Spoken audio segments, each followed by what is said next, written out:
आज की कहानी का नाम है मेरे मायके वाले गरीब हैं तो क्या। नमस्कार मित्रों, आपका हमारे चैनल कहानियों के मंजर में स्वागत है। कहानी सुनने से पहले हमारे चैनल को लाइक और सब्सक्राइब करना ना भूलें। तो आइए सुनते हैं कहानी।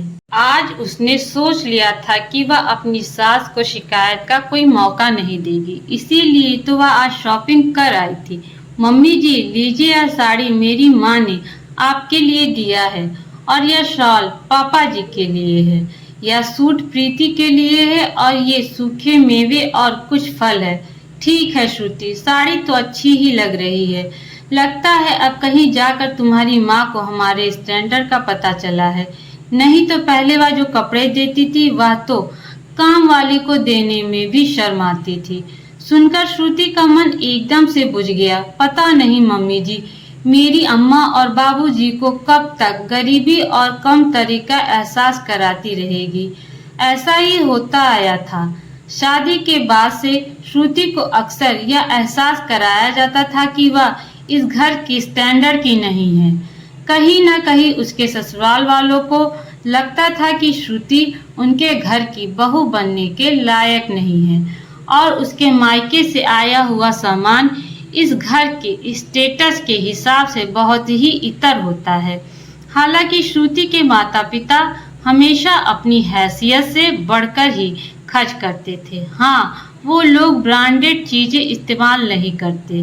निम्न मध्यम वर्गीय परिवार में जहाँ घर चलाना और रोजमर्रा की जरूरतें पूरी करना ही मुश्किल होता है, वैसे मेरे घर में भी अपनी बेटी को भेंट देने में वो लोग कोई कमी नहीं करते थे।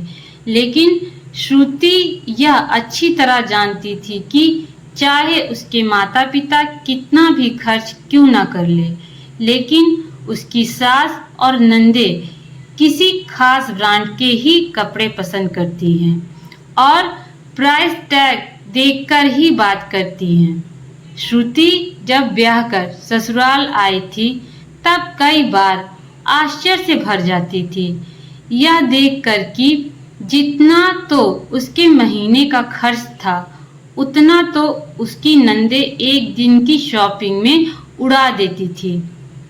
पढ़ी लिखी और नौकरी पेशा थी श्रुति जिस बैंक में वह काम करती थी उसी बैंक में उसकी मुलाकात अनंत से हुई थी। 2-3 मुलाकातों में ही अनंत को श्रुति बहुत पसंद आई थी और फिर जब उससे कुछ ज्यादा मिला तो उसके और भी कई सारे गुणों ने आनंद को इतना प्रभावित किया कि वह उसे प्रपोज कर बैठा। श्रुति उसे पसंद करती थी, लेकिन जब उसने उसे प्रपोज किया था तो नहीं, इस बार मैं तुम्हारा सोच, क्योंकि वह जानती थी कि वह किस घर का बेटा है और खुद उसकी कमाई कितनी है। बिजनेस में राशि का नाम शहर में था, बहुत खुश होती थी, लेकिन श्रुति खुलकर खुश नहीं हो पा रही थी क्योंकि उसे पता था कि दोनों के स्टेटस में बहुत फर्क है।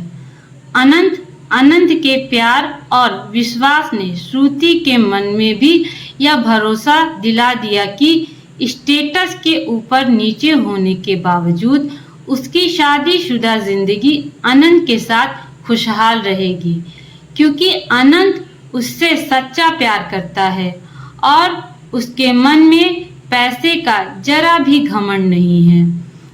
अब जब इकलौते बेटे ने श्रुति से शादी करने का फैसला कर लिया, तब ना चाहते हुए भी उसके माता पिता को मानना ही पड़ा।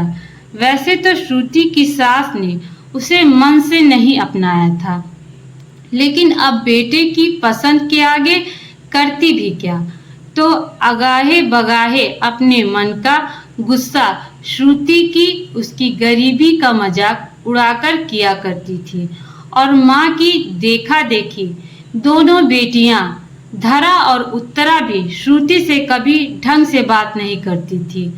हाँ, श्रुति के ससुर जी पैसे होने के बावजूद अब तक जमीन से जुड़े हुए थे और श्रुति से अच्छे से पेश आते थे और सबकी कसर पूरी कर देता था अनंत। जो श्रुति को बहुत प्यार करता था, उसकी बाहों में आकर श्रुति सास की तिरछी नजर और चढ़े हुए भावे भूल जाती। नंदों के ताने भी याद नहीं रहते थे। इस दौरान श्रुति ने एक ही अच्छा काम किया था कि सबके कहने के बावजूद भी अपनी नौकरी नहीं छोड़ी थी और अपनी सैलरी के पैसे बचाकर ही अपनी सास और नंद के लिए कपड़े और तोहफे खरीदती और उन्हें यह कहकर देती कि यह सामान और उपहार श्रुति के मायके से आया है। इस तरह उसने अपने माता पिता और मायके की इज्जत बनाए रखी थी। मेरे प्यारे मित्रों, आज की कहानी यहीं पे समाप्त होती है। मेरी कहानी आप लोगों को कैसी लगी कमेंट करके जरूर बताइएगा। धन्यवाद।